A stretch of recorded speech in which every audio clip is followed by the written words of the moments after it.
Well, hello everyone. Thank you again so very much for sitting down and joining me today. It is nice to meet you. If I have not already met you in some way, shape, or form, my name is Ryan. Today we have a feature presentation for you, a recent flick, because I try to stay topical if I can. A recent flick that I've just picked up not that long ago, and I finally got around to sitting down and watching it. Today we are joined by Ice Bear from We Bare Bears, Cartoon Network show. Very, very funny. Very much enjoy that show. I don't think he's gonna, I always say they're not gonna stay, and then they stay. So he's looking very ominous right there. So today's feature presentation, we're going to be talking about Guns Akimbo. Guns Akimbo. This new Daniel Radcliffe film, written and directed by Jason Howden.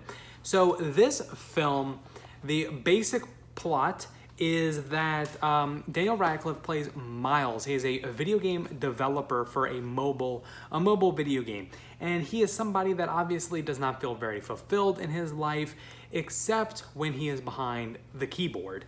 He's basically an internet troll. He starts flame wars and things like that. He gets satisfaction from being rude in the comments section. And so pretty much he's so unsatisfied with his life that this is what he turns to for satisfaction.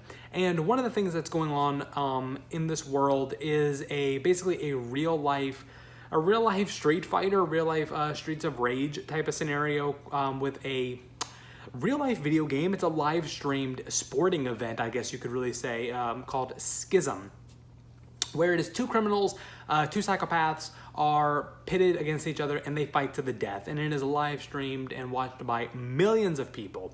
And so obviously he gets involved in this world unwillingly because he stumbles across the comment section and he does what he does best. But the admins take notice and they basically force him into the game by, I don't want to completely give that away. They force him into the game, and now it's essentially the best representation of, you're not so tough behind a keyboard, or I guess you should say you're not so tough when you're not behind a keyboard. It's the putting the money where the mouth is type of thing. And he is forced, his opponent is Nyx, played by Samara Weaving. And so, this movie, so I've heard a lot of different things and I've read a lot of different things and seen some reviews, luckily all spoiler free, prior to me watching this movie. And usually I do try to avoid that. However, there was a few people who I watch on YouTube that have posted some reviews about this, and they were very short. And I've seen quite a pretty wide range on thoughts about this movie, and I fit somewhere in the middle. So on paper, this is everything that I should enjoy in a movie. On paper, this is everything that I should enjoy. When you kind of talk about the way, talk about the details of the plot, the over-the-top nature, the zaniness, the stylized nature of the film, everything about this I should enjoy. I should love it. I should be over the moon with it. But I just liked it. I mean, it was okay. It's fun. It's pretty to watch. It's a very, like I said, a very stylized film, but it was just okay for me. It was just okay. It's got great star power behind it. Daniel Radcliffe and Samara Weaving do a fantastic job. We have Daniel Radcliffe doing an American accent, which is the second time that I've seen him do that. He did an American accent in the adaptation of Joe Hill's novel Horns, which I do very much enjoy that film. I don't know if he's done it any other time before, but so, and before I kind of go into Samara Weaving's part, because I mean, who doesn't love Samara Weaving? But one of my points or my gripes has to do with that as well. So watching this film, like I said, it's fun. It's a fun movie, and I liked it. I just liked it. But the reason that to me I didn't love it is because one of the things that you can tell gains inspiration from this, obviously video games are a big thing, but the other films that video games have inspired, in my opinion, play more of a role in this film, to where it no longer sort of seems like inspiration. It sort of seems like derivative or just outright kind of yanking from those other films. One of the biggest ones that I've heard, and I do agree with, is Crank.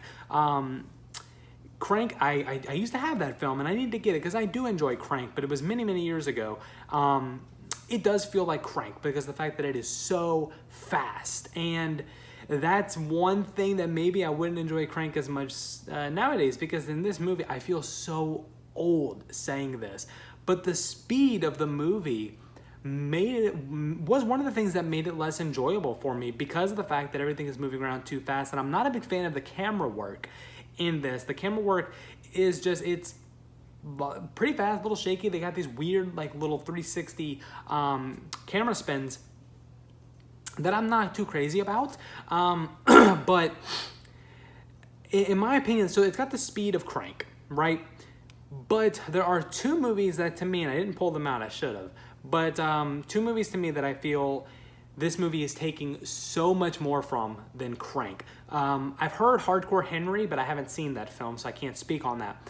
But one, when it comes to the look of the film, the mirroring of video game and film, is Scott Pilgrim versus the World. Even the way that the humor is presented reminds me so much of Scott Pilgrim versus the World. So the speed of Crank, the sense of urgency and the anxiety of Crank, and Scott Pilgrim versus the World. And then on top of that, the other thing that it really feels like to me is Mayhem, a Samara Weaving film. It's like a workplace bloodbath where a bunch of people get infected with this rabies style virus.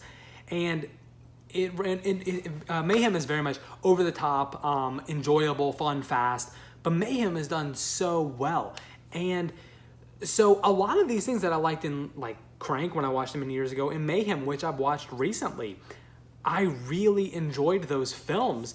So there's a lot of parallels to downright copying, almost to me, of Guns Akimbo, to where, like I said, on paper, I should enjoy it, but maybe I think that it's a reasoning of it being so much like the, I guess, inspirations, that it's hard for me to really enjoy the film because it feels like I am watching three different films in one.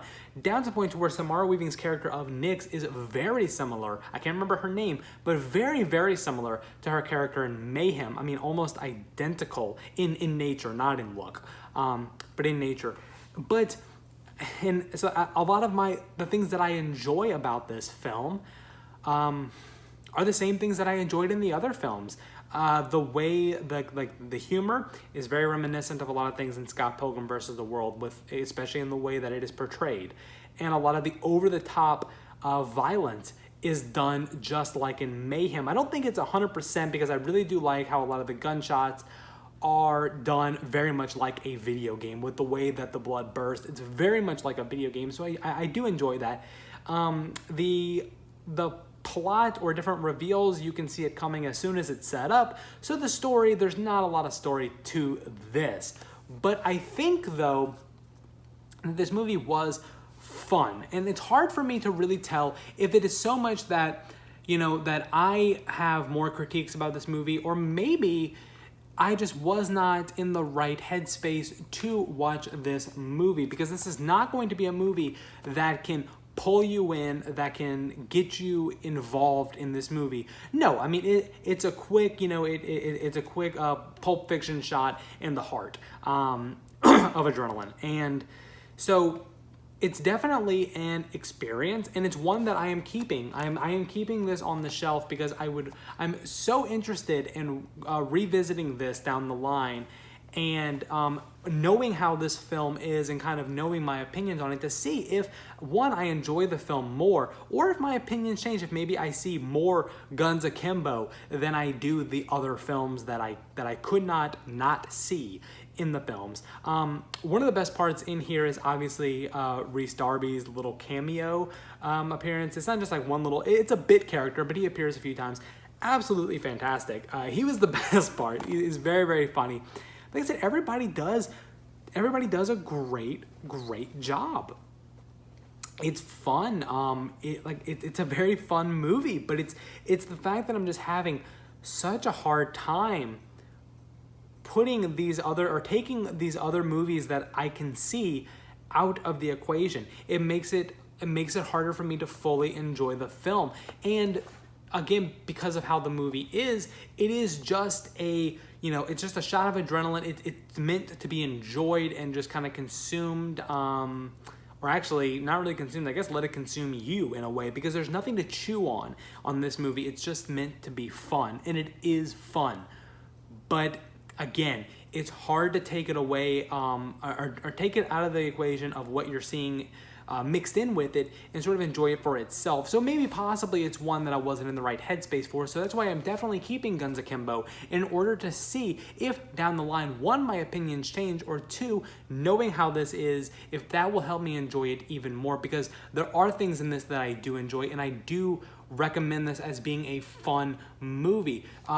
Just, you know, do not expect anything out of it. Do not expect depth, because even Scott Pilgrim versus the World has character development. It has depth. Crank, I don't really remember, but Mayhem does. And Mayhem has way more character development than this has. And this movie also seems, like I said, it seems at times, because it goes to the whole, you know, not so tough when you don't have a keyboard style message, I guess. But they seem to kind of ditch that. I don't think there really was an intentional message behind it, or if they do intend to have one, it gets kind of muddied up. So, but anyways, this has a audio commentary with the writer and director, a featurette, and then a Nyx versus Dane stunt sequence exploration. So that seems like it would be pretty interesting. So I may very well check that one out on my second viewing of this. But again, I recommend this movie, but I would take everything that I say with caution, because of the fact that I think you need to be fully aware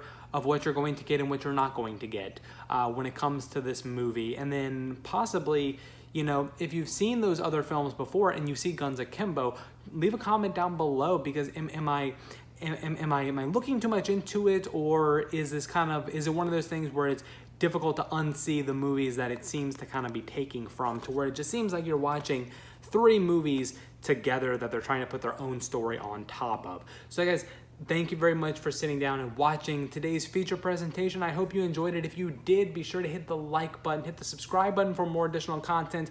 We have the feature presentations, the triple features, unboxing, haul videos, all that sort of stuff, with more and more coming. There are links down below to my social media and contact information. Again, if you have a comment that you want to leave about Guns Akimbo, leave one. We'll talk about it. If you want to say hi, I'll say hi back. Thank you very much for sitting down today with me. I hope that you guys enjoy the rest of your day. See you next time.